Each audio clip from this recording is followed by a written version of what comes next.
তো দেখো আজ আমরা শুরু করবো 17 দাগ থেকে।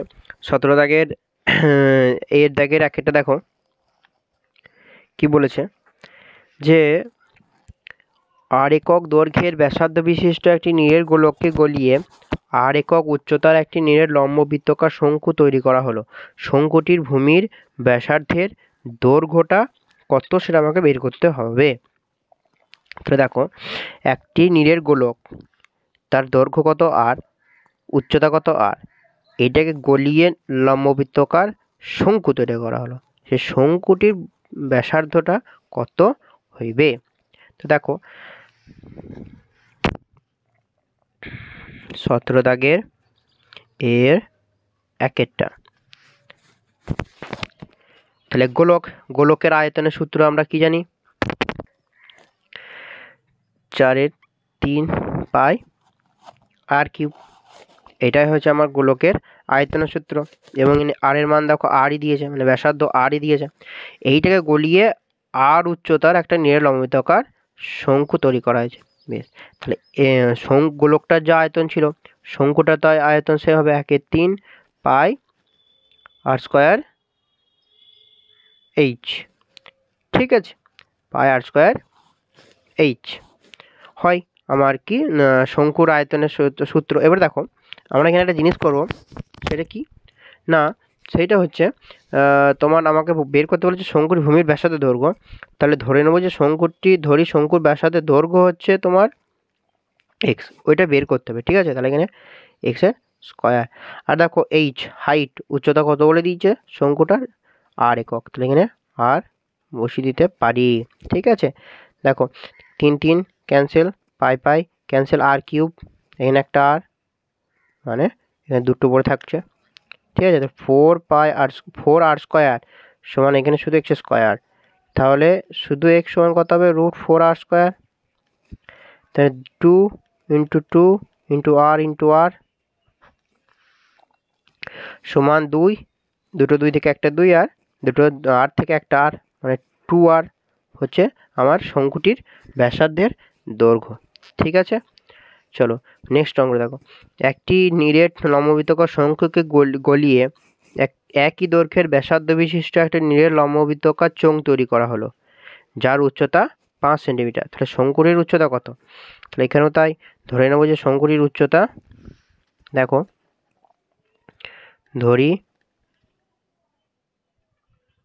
শঙ্কুর উচ্চতা কত, এক্স। ঠিক আছে, শঙ্কুর উচ্চতা এক্স একক। এবার কি বলেছে না, একটা নীরের লম্ববৃত্তাকার শঙ্কুকে গলিয়ে একই দৈর্ঘ্যের ব্যাসার্ধ বিশিষ্ট একটা নীরের লম্ববৃত্তাকার চোঙ তৈরি করা হলো। বেশ, তাহলে দেখো শঙ্কুটার যে ব্যাসার্ধ ছিল এবং গলিয়ে যে লম্ববৃত্তাকার চোঙ তৈরি করা হলো, তাদের ব্যাসার্ধ দৈর্ঘ্য কি সেম। ঠিক আছে, তাহলে ব্যাসার্ধ কত হবে দুজনেরই, ধরি আর।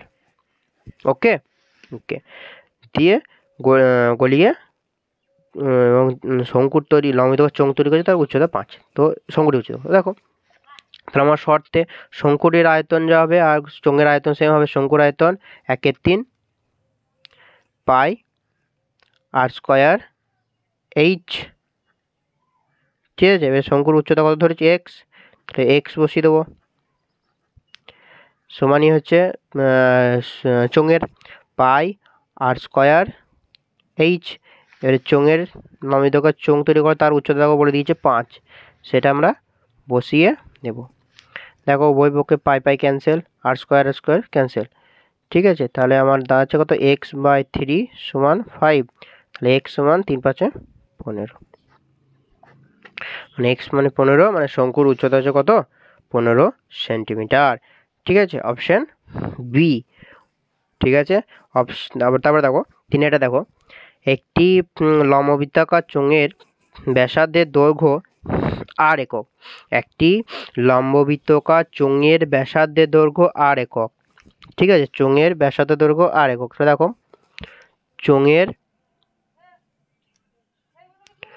চোঙের ব্যাসার্ধ কত বলে দিয়েছে, আর একক।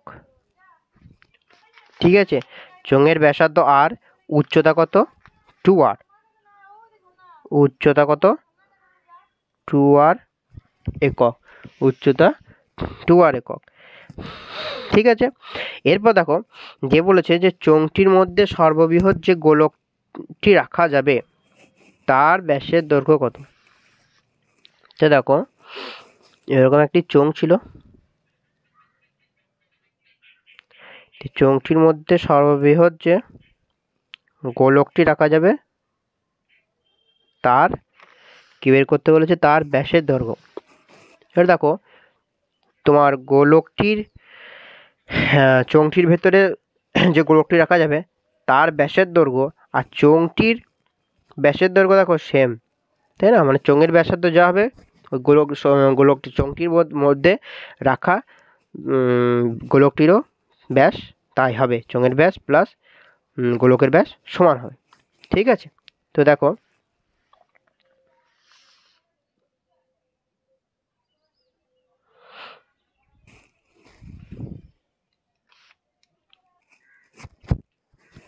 তাই না?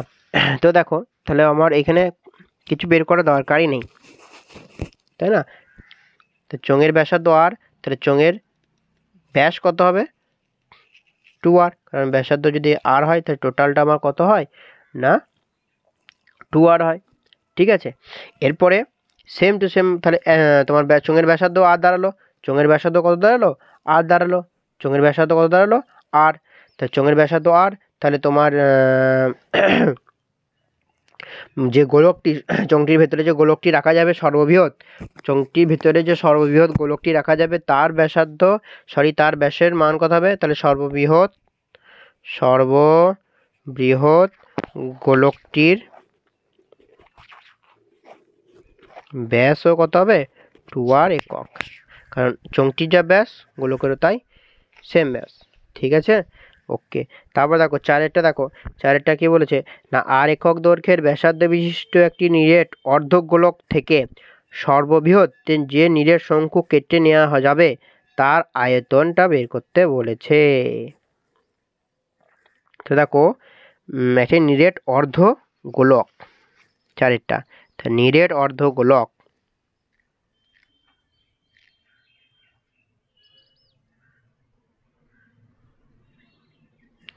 এরকম একটা নিরেট অর্ধগোলক আছে। তো এইখান থেকে সর্ববৃহৎ যে চোঙটা কেটে মানে সর্ববৃহৎ যে চোঙটা কেটে নেওয়া যাবে, শঙ্কুটা কেটে নেওয়া যাবে তার আয়তনটা আমাকে কত হবে সেটা বের করতে বলেছে। তো দেখো এখানে অর্ধগোলকটির ব্যাসার্ধ কত বলে দিয়েছে, আর তার অর্ধগোলকের ব্যাসার্ধ যা হবে শঙ্কুটার ব্যাসার্ধও সেম হবে, এবং তোমার আমরা সম্পূর্ণ গোলকের ব্যাস আর মানে সম্পূর্ণ গোলকের ব্যাসার্ধ এবং উচ্চতা সেম টু সেমই হয়। তাহলে এই ক্ষেত্রে যে আগে যে তোমার অর্ধগোলকটা ছিল তার হাইট মানে হচ্ছে তার ব্যাসার্ধটা, এবং এইখান থেকে যে শঙ্কুটা কেটে নেবো বলেছে শঙ্কুটারও হাইট কত হবে, ওই আরই হবে। তো শঙ্কুটার হাইটও আর, মানে শঙ্কুটির উচ্চতাও হচ্ছে শঙ্কুটির উচ্চতা কত হবে না আর, এবং শঙ্কুটির ব্যাসার্ধও কত হচ্ছে না আর একক। ঠিক আছে, আর একক। বুঝতে পেরেছ কেন? কারণ দেখো অর্ধগোলকের ব্যাসের দৈর্ঘ্য এবং উচ্চতা আমার কত হয় না 2r করে হয়, কারণ গোলকের যে সম্পূর্ণ ব্যাস সেটা হচ্ছে 2r এবং ব্যাসটাই হচ্ছে গোলকের উচ্চতা। তাহলে সম্পূর্ণ গোলকের উচ্চতা 2r, তাহলে অর্ধগোলকের উচ্চতা কত হবে আর, এবং অর্ধগোলক থেকে শঙ্কুটাকে কেটে নিয়ে আছে, তাহলে শঙ্কুটার উচ্চতাও আর এবং ব্যাসার্ধ এর আর, তাহলে শঙ্কুটার ব্যাসার্ধ আর, তার দুটোই উচ্চতা এবং ব্যাসার্ধ আর। তাহলে শঙ্কুর আয়তনের সূত্র আমি কি জানি, অর্থাৎ শঙ্কুর আয়তন সমান হচ্ছে 1/3 পাই আর স্কয়ার এইচ। ঠিক আছে, 1/3 পাই আর স্কয়ার মানে ব্যাসার্ধ আরই, আর এইচের মানও আর একক। তাহলে আমার কত হচ্ছে পাই আর কিউব বাই 3 আয়তন, তো তাহলে ঘন একক।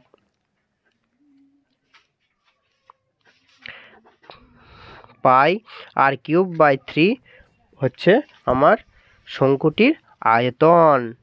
ঠিক আছে, option D, pi r cube by 3, option D. চলো লাস্ট অঙ্ক দেখো, বলছে এক্স একক দৈর্ঘ্যের ধার বিশিষ্ট একটা নিরের ঘনক থেকে সর্ববৃহৎ একটা নিরের গোলক কেটে নেওয়া হলে গোলকটির ব্যাসের দৈর্ঘ্য কত হবে? দেখো এটা ঘনক, ঠিক আছে। তো আমার পাঁচেরটা ঘনক, এরকম একটা ঘনক আছে যার দৈর্ঘ্য প্রস্থ উচ্চতা তিনটি সমান, সেইখানে সর্ববৃহৎ যে গোলকটা রাখা যাবে, মানে ওইখান থেকে সর্ববৃহৎ একটা গোলক কেটে নিতে বলছে। তো সর্ববৃহৎ মানে এরকম, এবং হ্যাঁ ধারগুলির দৈর্ঘ্য কত করে বলে দিয়েছে, এক্স এক্স এক্স। তাহলে এখান থেকে এক্স, তাহলে এখান থেকেও এটাও এক্স, তাই না? তাহলে গোলকের ব্যাসের দৈর্ঘ্য, তাহলে গোলকের ব্যাসের দৈর্ঘ্য মানে টোটালটা, তাহলে এই ধারের দৈর্ঘ্য তো ঘনকটি ধারের দৈর্ঘ্য যদি এক্স বলে দিয়েছে যে হয়, মানে এক্স বলে দিয়েছে, তাহলে তোমার গোলকটি যে ওর ভেতরে যে গোলকটি রাখা যাবে তারও ব্যাস কত হবে না ওই এক্স একক। ঠিক আছে, কারণটা কি? কারণ হচ্ছে তোমার ওই ঘনকটির একটি ধারের দৈর্ঘ্য এক্স, এবং তার মধ্যে সর্ববৃহৎ যে গোলকটা রাখা যাবে তারও ব্যাসের দৈর্ঘ্য কত দাঁড়াবে, মানে গোলকটির ব্যাস এবং ঘনকের বাহু, একটি বাহুর দৈর্ঘ্য কী হবে, সেম হবে, সেম। তাহলে আমার গোলকের ব্যাসের দৈর্ঘ্য কত হবে, এক্স একক। এফ গোলকের, বুঝতে পেরেছ, গোলকের ব্যাসের দৈর্ঘ্য কত হবে, এক্স একক, এক্স একক। এই দেখো, ঠিক আছে। কেন? কারণ না গোলক ঘনকটির দৈর্ঘ্য প্রস্থ উচ্চতা সব তিনটি সেম হয় এক্স, এবং তার মধ্যে সর্ববৃহৎ যে গোলক রাখা যাবে গোলকটিরও ব্যাসার্ধ উচ্চতা, ব্যাস এবং উচ্চতা, ব্যাস আর উচ্চতা সেম হয়। তো এখানে ব্যাস চেয়েছে, তাহলে ব্যাস যা হবে ঘনকটির ধারের দৈর্ঘ্য তাই হবে, তাই না? ওর মধ্যেই সব থেকে রাখা যাবে। দেখি বুঝতে পারছো এটা? তাহলে এটা হচ্ছে আমার গোলকের ব্যাসের দৈর্ঘ্য কত, এক্স। ঠিক আছে, চলো আজকে এইটুকুই, দেখা হচ্ছে আবার পরের ভিডিওতে।